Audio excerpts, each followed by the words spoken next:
3000 жилийн өмнө очин 3 эхнэртэй бол Тосгоны Баатар болсон залуугийн маань 2 дугаар эхнэр хүмүүст олзлогдсон эмсийн хүрээлэнд хүчээр ажиллахаар болдог. Тус газрын эзэн ч түүнийг хүчээр нэгэн ноёнд үйлсүүлэхээр оруулж эхнэр нь ч үүнээс илүү ойртол би хариу дарна шүү гэд үснийхээ хатгуурыг хамаг чадлаараа хатхан бие хамгаалахыг хичээн зогсно. Гэтэл тэр ноёнд нь хэн байсан гэж мэдээж нөхөр нь.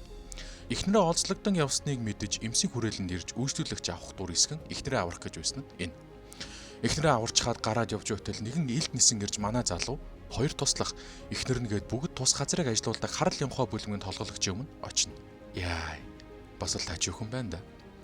Манай хүн ээж хамар амнаас цус гараад дурлахын даваан дээр эхнэр нь хэрвээ чи түүнтэй холбогдвол чамайг ихчэд хэлж байгаад хөнгөлүүлнэ шүү гэдэг юм байна.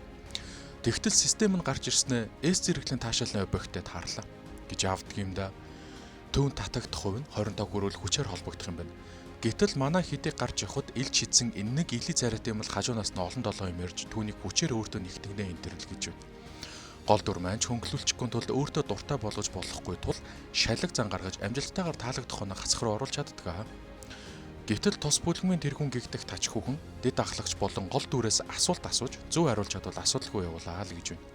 Эхний асуултад мэдээж гол дүр зөв хариултал дэд ахлагч гих чинь дахин асуулт авахыг шаардахаас гадна тач хүүхний оноо өсчихлөөгийн шүү. Дотроо хий юм төсөөлж мань татагдаад байгаа нь нөхөө. Хоёрдугаар асуулт тавигдлаа.